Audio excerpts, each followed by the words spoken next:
he gets around to wanting to do the Pine Barrens book, does all his reporting, and he had no idea what to do next. And he describes what calls a picnic table crisis, where literally for 2 weeks, he lay in his backyard on his picnic table with all his notes around him, trying to figure out, what is it? How am I going to structure this? How am I going to tell this story?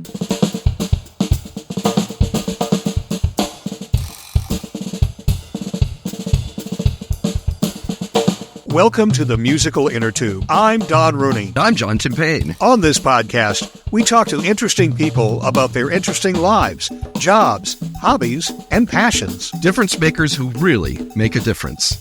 Our guest today is Noel Rubinton, longtime reporter and editor for Newsday. These days, a strategic communication consultant and bright, shiny new author, and a friend of this podcast for, 28 years. Oh my God, Noel. Anyway, we're super excited for Noel. He's about to start a reading tour for his brand new book, Looking for a Story. What's it about? The writer John McPhee. It indeed tells the story of McPhee as it has never yet been told. Looking for a Story offers, for the first time anywhere, a comprehensive list of all the things McPhee has written. Noel Rubinton, welcome to the Musical Innertube. Thank you. No, let's thumbnail sketch the man at the center of your book. John McPhee, who, by the way, is still going at the age of 94, has been one of the leading nonfiction writers in the United States for more than 6 decades. One of his big first hits was 1965's A Sense of Where You Are, profiling Princeton University basketball wizard Bill Bradley. That book has become very, very influential, shaping the way many sports profiles to follow were shaped and written. McPhee's writing embraced the world of things and places: oranges, the Swiss Army, Alaska, the Mississippi River, tennis, nuclear energy, bark canoes. His great topic, though, was geology. For Annals of the Former World, a series of 5 books encountering geology, McPhee won the 1999 Pulitzer Prize and changed the course of many writers' and artists' lives. Certainly did mine. A journalism professor at Princeton University since 1974, McPhee has been writing for the august New Yorker magazine for 62 years. Among the many fascinating new things Noel has unearthed are that the young John McPhee wrote scripts for live TV dramas in the 1950s, as well as dozens of unsigned articles for Time magazine. Anything you'd like to add to that, Noel? No, I think it got a pretty good beat on him. So this is such a Princeton-centric moment in a lot of ways. McPhee has been at Princeton for what seems like forever. He actually spent his year abroad, I think, at Oxford. Am I right about that? Cambridge, right. And but he has had this very unusually long connection with one place. You have any ideas of how that informs his work? How that's reflected in it? Well, he grew up in Princeton.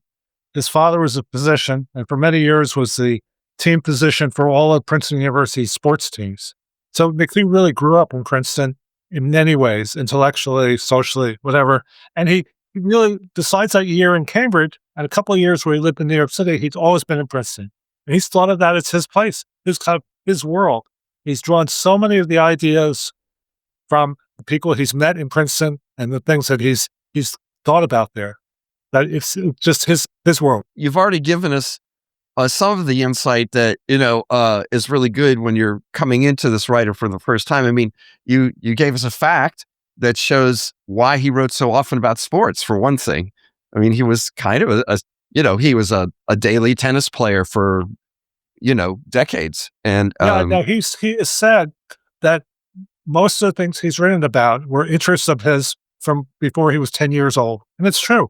I mean, he's always been involved in the outdoors. He went to a summer camp in Vermont for many, many years. That's where his love of canoeing, his just a love of the wilderness, so much, flowed out of his growing up. Which reminds me that we should mention maybe his biggest success as a book, which is Coming Into the Country. It certainly has sold the most copies of his major books. And in that book, there is such a sort of almost a young boy's thrill for camping. Definitely. And I think it's interesting how he got that idea. He got that idea through Princeton, in effect. Really? A man named John Kaufman, who was class of 45, McPhee was class of 53. He and John taught together at the Hun School, and they became friends. And John is an incredibly loyal person. He remained friends with him. Kaufman moved on to New Hampshire. John would visit him often. Eventually, he became a planner for the National Park Service of national parks in Alaska. And it was he who really convinced McPhee to come up to Alaska to do the reporting, which he did over the course of 3 years, most of which he was camping out in the wilderness. I opened up my my Kindle and went into John McPhee's writing to get ready for this. And it's very funny because in coming into the country, he describes John Kaufman. And I thought that was a pretty good example of the way he writes. I'm going to read a little bit of it here. It says, before he came up here, meaning in Alaska, he was much in the wild. He's been a ranger in various places and is the author of a book on Eastern American rivers. But nonetheless, he was a blue blazer sort of man who could blend into the tussocks at the Metropolitan Club.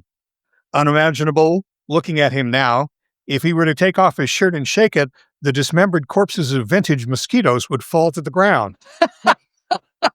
Tall and slim in the first place, he is now spare.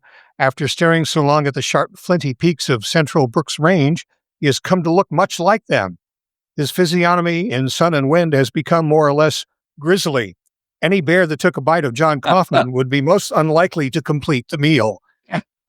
So Beautiful that's writing. really vintage McPhee, that kind of really detailed, imaginative description of somebody. Yes, definitely. And there's a lot of affection in it. And, it does remind me, strangely enough, every once in a while, I'm reminded of Mark Twain when I read McPhee, and that definitely has a lot of the same energy, sort of the affectionate ribbing and outlandish description. And of course, they, as you say, Noel, actually, he camped for months out there in the rough and the wild when Alaska was even wilder than it is now. That's amazing to me. Yeah. There's a picture in the book of him camping out on a sandbar. And he really loved the outdoors. It was from when he was a kid. One interesting thing about the book, too, is that he just kind of plunges into it. There's no preface. There's no first or second chapter about, I loaded my stuff in my car and drove to Alaska. Boom, you're on the river with him and his four friends in Alaska on the river, and you're in the middle of it right away. There's no lollygagging around. He's there in the river. You're with him. His friends are there. And all of the subtleties, like catching a fish and not wiping it on your shirt because you don't want to smell like fish for the bears. All the little things like that are in there. And it just plunges right into it. You're immediately in the maelstrom of it without any sort of walking you into it. Right. He doesn't try to draw attention to himself. That's really a part of his writing, that he brings you to a place, and he's obviously the observer, but he doesn't make himself the subject of attention. And that book was really his big break. I mean, he had written 12 books before, which, not many people write 12 books, but No, that was at his 13th book. And it was a runaway bestseller. And that was really what catapulted his career to the next level. Now, Noel, you and I and John have all worked as reporters, and we've all worked under a situation where you don't really know what you're going to cover sometimes when you go in every day. The stories change every day, and you never know exactly where you're going to go. And I think it was interesting that he wrote for Time, and then he made a jump to the New Yorker because he really wanted to go. In his book Oranges, he says he got into the New Yorker by just calling up the editor and saying oranges, Wow. getting that as an assignment. He had wanted to work for the New Yorker since when he was 10 years old. And he said he could have plastered many rooms with the rejection letters he got from the New Yorker. So, people, now it looks like, he just walked into it, but he didn't just walk into it. So when he started there in 1965 with that Bill Bradley profile, that was the result of enormous effort by him, enormous determination by him. Yes, definitely. But it also, I think, explains the wide range of things he writes about. He writes profiles. He writes, like John said, geology. He writes about Alaska. He writes about the Pine Barrens in New Jersey.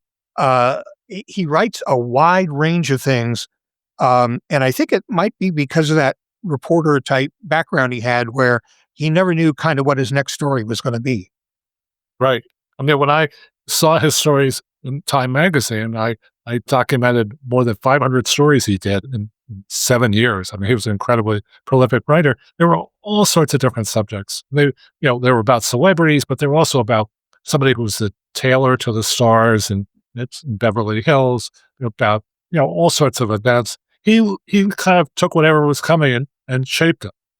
He was kind of, we have this term, or we used to in newspapers, he was a GA. He was a general assignment writer for Time, which seems, I think you've made a very good point, Noel, that it seems like a humble profession, but it also was where he really honed his reporterly skills. At the time, Time magazine was really a training ground for a lot of great writers. Calvin Trillin, one time was in effect a classmate of McPhee's. Yes. John Gregory Dunn, later married to goodness. John Divitt. So there's a lot of people who went through Time, but McPhee made the most of it. At one point, he had the opportunity to go onto the national desk and to write about it, but he didn't want to do it. He wanted to stay in showbiz because he knew that he had the freedom there to experiment and to work on his writing. And that's what he did. I mean, one of the many delightful discoveries in the book is just how often he wrote about the celebrity culture, because he's drawn to prominent people in a way. I mean, and he likes to be able to tell you what they do well. I mean, the Bill Bradley book is about that, about the kind of awareness, almost eyes in the back of your head that you need to play basketball well, for example. But that's one surprise to me. I'd never thought of associating him with celebrity culture, but he's drawn to that too. Yeah, he was. And he really kind of got it out of his system. He said afterwards, I wasn't going to do show business anymore. He almost never went back to it. Well, I mean, I'll read you something he wrote about Barbra Streisand. Oh, please. He wrote this about her when she was emerging in the 1964 Broadway musical Funny Girl. Streisand establishes more than a well-recollected Fanny Bryce. She establishes Barbra Streisand. Whether when she is on stage, singing, mugging, dancing, loving, shouting, wiggling, grinding, wheedling, she turns the air around her into a cloud of tired ions. Her voice has all the colors, bright and subtle, that a musical play could ask for, and the gradations of power too. It pushes the walls out and pulls them in. And he wrote cover stories about Jackie Gleason, about Richard Burton, about Sophia Loren. So he was like this Time magazine. This was like the People magazine of the day. But as I say, he kind of got that out of his system, but he learned from it. And he applied a lot of those same skills to people who weren't celebrities, down the line. I know that in some of the other readings that I went through, some of his other books, like the Pine Barrens book, he doesn't get into it too, maybe half a chapter before he gets into a guy that he just stops by the guy's house, who has been living in the Pine Barrens for years and says, "Can I have some water?" And winds up eating a pork chop with him and traveling through the whole area with the guy. He finds people in these situations and localizes it or brings it back to us by bringing us into the people that live there and how they live there and why they do what they do, which is a very reportable thing to do. Fred was the central character there. And it's an interesting story because it shows, certainly, at least in his early years, that McPhee struggled like everybody else. He had learned that structure was paramount. And he learned that in high school from an English teacher at Princeton High School who taught that you had to write an outline every time before you wrote a story. So he gets around to wanting to do the Pine Barrens book, does all his reporting, and he had no idea what to do next. And he describes what calls a picnic table crisis, where literally for 2 weeks, he lay in his backyard on his picnic table with all his notes around him, trying to figure out, what is it? How am I going to structure this? How am I going to tell this story? And finally, he comes to the supremely obvious idea that he's going to tell it all through Fred, this man who you just described, Tom. And after that, it was simpler. But, even for McPhee, he shows that humanity that it's not easy to figure out how to do a book. I have to say that I was talking in the introduction about the geology books. And I know more than one artist in more than one art who goes back to those books and says, that's where everything started for me. That was where my revelation was. That was where I really got shook up and saw things differently. There is this sense, all the things we're talking about of how he puts himself in the background while remaining this vigorous writer. I mean, these are page turners. These are very gripping, astonishing books with great movement. It treats geology as something that's changing all the time, that is a dynamic process, and we're infinitesimal specks writing on top of it.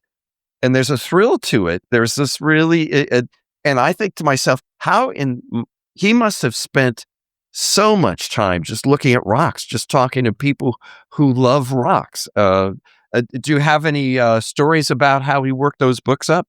Well, he spent ultimately 20 years working on geology. He did a few things in between, but really, but he told them through people. And that was the way it was magical, because he found these people to be his guides to help him understand geology. And then he told the stories through them. And it wasn't so popular. A lot of his readers were saying, enough already with the rocks. They wanted him to move on to something else.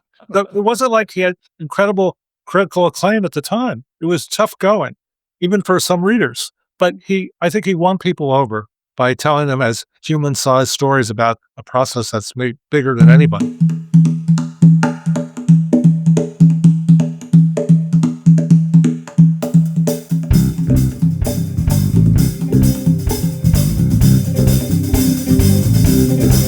Hey, musical Innertube listeners, we're taking a very special pause for a moment to talk to an artist for whom John McPhee has been really important. I'm talking to Steven Siegel, longtime friend of the podcast. Among many other things, Steven is an installation artist, sculptor, collage maker, public artist, and filmmaker. We find him in upstate New York. Welcome to the musical Innertube, Steven. Hi, John. So, you and I have talked a lot about McPhee through the years. I'd love you to think out loud for a moment about the impact of his writing and vision in your work. Well, John, I think really the first time I realized how much of an effect he had on me was when I read Coming into the Country, his book about Alaska. And his observational skills just blew me away. And his ability to present a place without even having to interpret it, leaving that up to the reader, was something that really had a great effect on me. And later on, in about 1980 or 1981, when I was hiking in Colorado, something I had spent a lot of time doing, I read Basin and Range, and that was a real game changer for me. Because in Basin and Range, McPhee introduced the notion of deep time, which is something I really was not aware of. I had spent a lot of time in landscapes, but I always was thinking in the moment, like this mountain or this tree, and I see this and I see that in front of me. The whole time being unaware of everything that was going on or had gone on underground. And McPhee at that stage in the early 80s was just taking on this interest himself, and he presented it in Basin and Range, which was the first of 4 books, as you know, for which he eventually won the Pulitzer Prize. He introduced to me a character named James Hutton, who was the 18th century former physician turned amateur geologist, who basically laid the foundation for the timelines that we understand the Earth has followed in the 1780s and 90s, if you can imagine. And without Hutton, there would be no Lyell, there'd be no Darwin. Obviously somebody would have figured this out, but Hutton became a focus. And so I actually corresponded with John McPhee and back and forth a couple times, and eventually went off to Scotland to retrace Hutton's footsteps as he was figuring this stuff out. So that really turned me on to this whole other world. And, the notion of time, our memories, all of this has been something I've been pretty much obsessed with ever since. And I was just doing the math. That's 45 years now. So I'm very thankful to him for that. I think hearing you speak, I read Basin and Range, and I thought that my head was starting to explode with the drama that he revealed in what I had taken to be subconsciously a static reality, right? Our life on this planet. And he rendered dramatic all the activity that's happening all the time on this rolling spheroid of a planet that we live on. And I realized after having read that book that I could never see things the same again. I'm wondering if you had that same experience with your work. Absolutely. Absolutely. In fact, I picked it up this morning. I have my copy that's from 1981. And I just started reading the first chapter, and it's mind blowing. It is dramatic. How he turns a bunch of rocks and a couple of characters that he travels with into this story. You're the writer. I'm not, but boy. And I'm also looking at, as I'm talking to you, I'm looking at this, and this was from 1981, and he's already credited with like 9 books here. Yes. In addition to everything else he had done. And as we know, since then he's gone on to write, a gazillion things, including In Control of Nature and the 3 other geology books, and a whole bunch of other stuff, the New Yorker articles, everything. And when I open a copy of the New Yorker, it comes every week, and I see John McPhee, it's just like, wow. You get all excited, don't you? I mean, I do. I say, okay, now I'm going to find a nice place, sit down and read this. And just be alone with that voice and that vision. Steven Seagle, thank you so much. I mean, I know both you and I should never be in the same room together because we'll just go off for, hours, and always love it. But, our listeners, should understand that this is the kind of impact that this writer has had on a disparate range of folks, not just writers, but folks like you dealing with material stuff to make art out of it. So thank you so much for sharing with us. Well, you're very welcome. And I'll just end by saying, we're actually not in the same room, but that's technology. I didn't actually tell people just how much of a wit you were, Stephen, and you've just done that for me. Thank you so much. Goodbye, John. Bye-bye.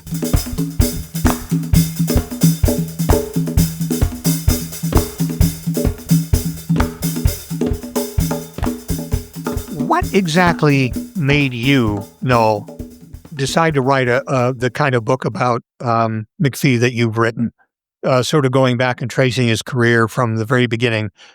There's a lot of research involved, obviously, because you go into a lot of writings that people wouldn't have, like you said, a lot of unsigned pieces he did for Time.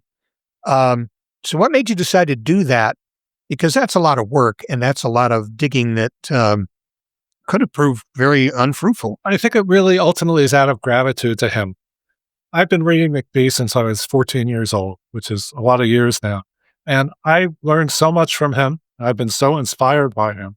And the idea just came to me. The closest thing to a kind of a proximate cause was many years ago.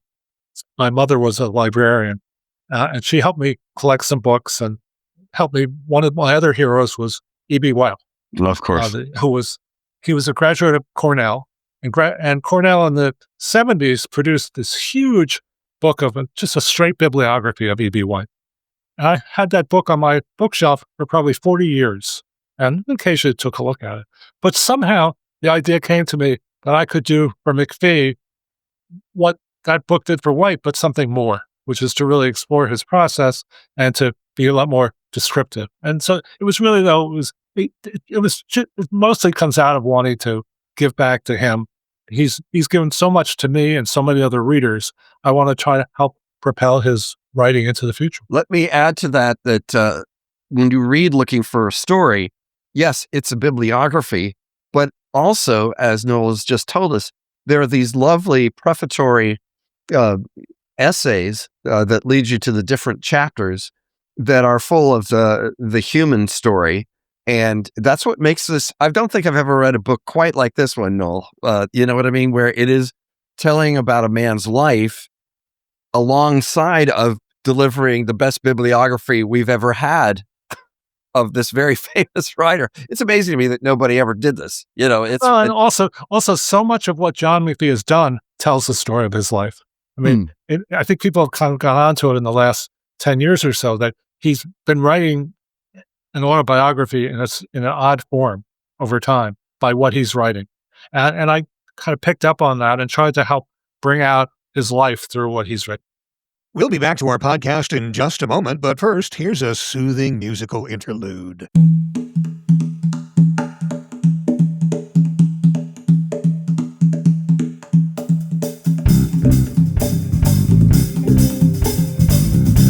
Noel Rubinton has had a long and rewarding career as a journalist, including 29 years at Newsday, where he was the opinion page editor, a member of the editorial board, a feature photography editor, and an award-winning reporter on education, transportation, government, politics, and crime. For the past 9 years and change, Noel has been a specialist in writing, editing, media relations, and communication strategy for nonprofit and corporate entities.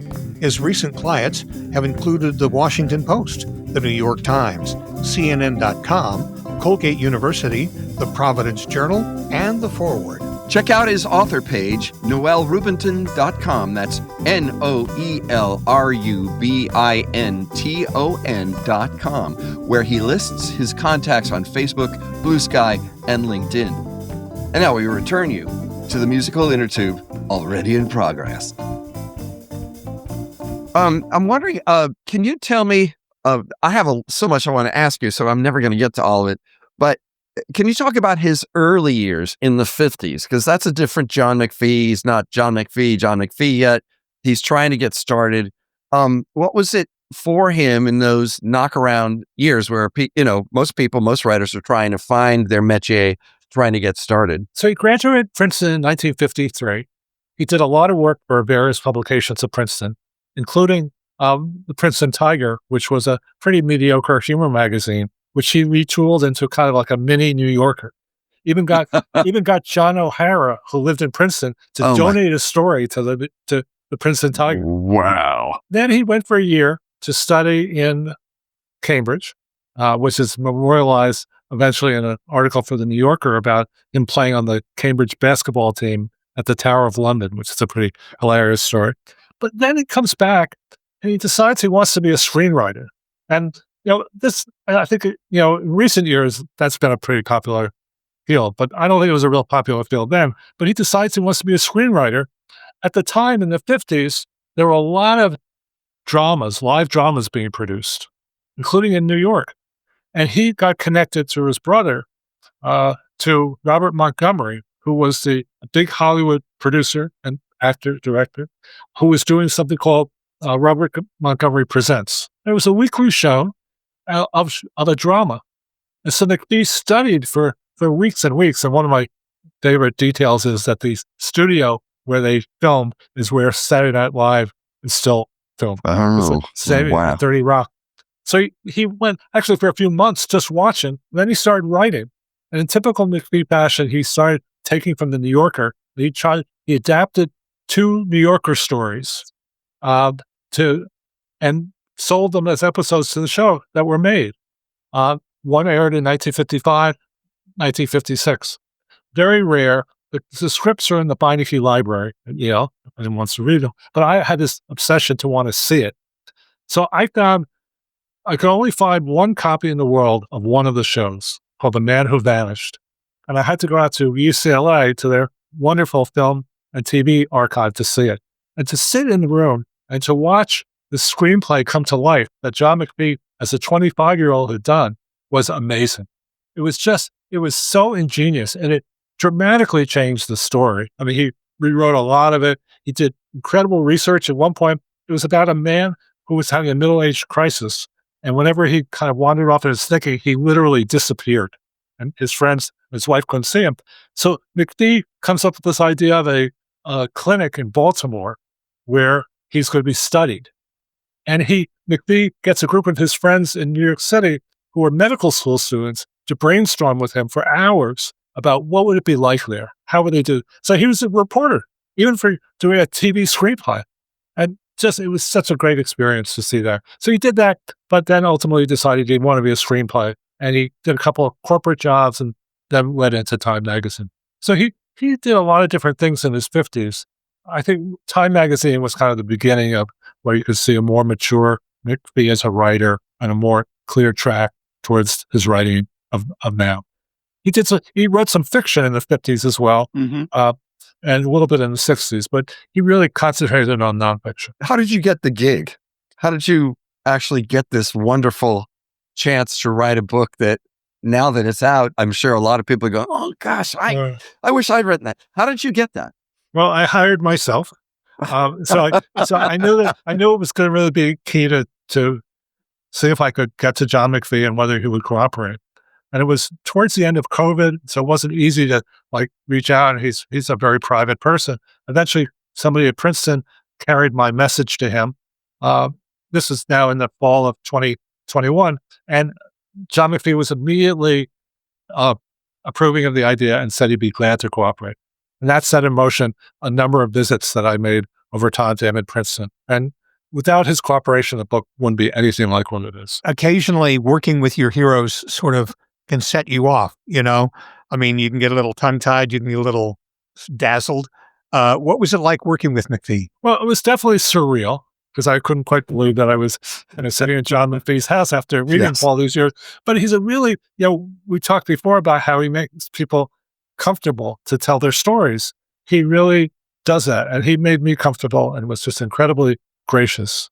And it was an incredible privilege to be able to work with him for a time and to get to know him even a little bit. There's lots of people out there who were students of McPhee's. Lots of people walk around, especially in Princeton, who can remember him as a teacher and a mentor. McPhee had a reputation for being a little crusty on his comments. This was a part of McPhee which I didn't know much about going into the book. I knew he taught a class at Princeton, but I didn't know the extent of it. It's a huge part of his life has been him as a teacher and as a mentor. And when he had people write, he would then, every other week, he would spend a half an hour just one-on-one with them to go over their work. And he wrote in the margins, and this marginalia became famous. And probably most of his students have held on to his papers. He often kind of elliptical comments, sometimes pretty dunning, but always affectionate. He's trying to get people to do better. He doesn't mince words, even in his marginalia. Did you have that experience yourself with him as a writer? I did. There was a small amount of factual material that I wanted to make sure sat right with him, like descriptions of his books. And I showed him some things, and one day when we were sitting together and he gave it back to me with his marginalia, I smiled. I said, I'm one of his students now. And like for them, my work came out, better.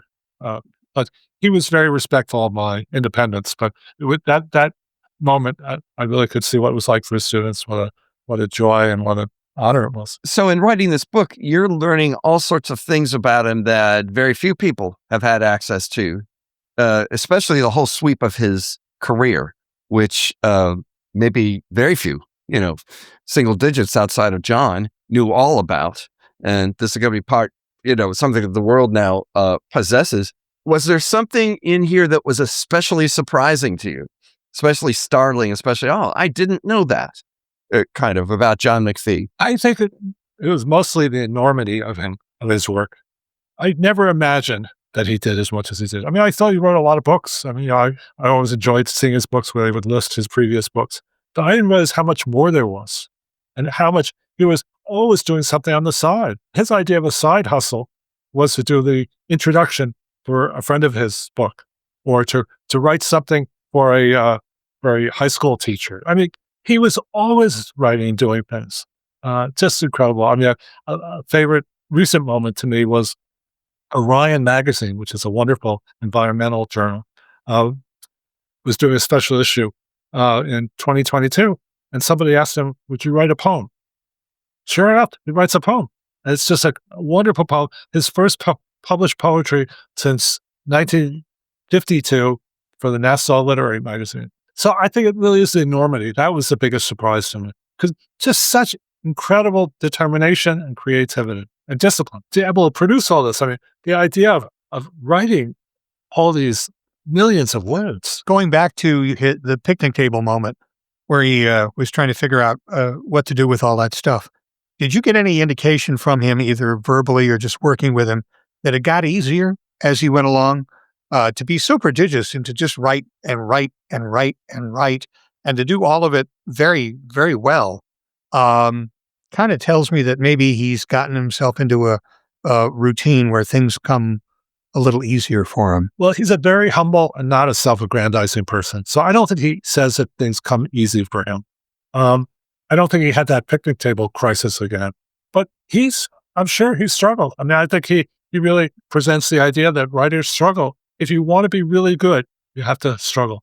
It doesn't come easily. Well, no, I have to say that Looking for a Story is presented so beautifully, and it's such a good read that it seems as though you didn't struggle at all. I know the truth because I was very happy to hear Noel talking about the process of putting this together, the places he was going, the musty libraries, the obscure provenances, all the joys of research, as we, as all three of us know it, right, Don and Noel? I mean, we really do. I mean, it's, and I know it was hard. I know it was incredibly hard work, but you have written just this lovely, readable story about this figure who is, you could say he looms large, but in another way, he is elusive in a way to a lot of folks. And I think you have maybe one of the sharpest, clearest takes on him that I've encountered, all of which is just wonderfully valuable.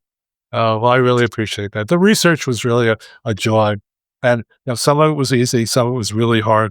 And I was adding things as recently as January. I still remember McPhee wrote his most recent piece in the New Yorker in January, and convincing the production editor at the press that we had to cram that in. Yeah. Will there be sequels? Will there be addendums coming out from you as he continues to write? He's got a lot more going, and his work is constantly being anthologized and kind of republished in different ways. So that's, I guess, is the difference when you do something like this about somebody who's not writing anymore, who's not alive anymore. It's finite. With McPhee, I knew that it wasn't going to be finite, but that's will be a chance. I hope to include it, but I just wished him more health and more writing. So, ladies and gentlemen, the book is Looking for a Story, a complete guide, that's in bold, to the back to bold writings, back to Rome of, back to bold John McPhee, by our guest Noel Rubinton, with a foreword by Peter Hessler. It is a really interesting read, often humorous, often very humane, taking us through a person's amazing output and an amazing work ethic, and just really for the first time. And I'm very thankful that we've been able to have you on the show, Noel, but also just thankful to have the book. So thank you. Oh, thank you. It's been a pleasure. And doing the book has been an enormous pleasure. Thank you, Noel. Thank you, Don. And thank you for listening to the Musical Innertube. Send us an email at musicalinnertube, all one word, @gmail.com. Or log into our website, musicalinnertube.com, and click on the microphone in the lower right-hand corner to leave us a voicemail.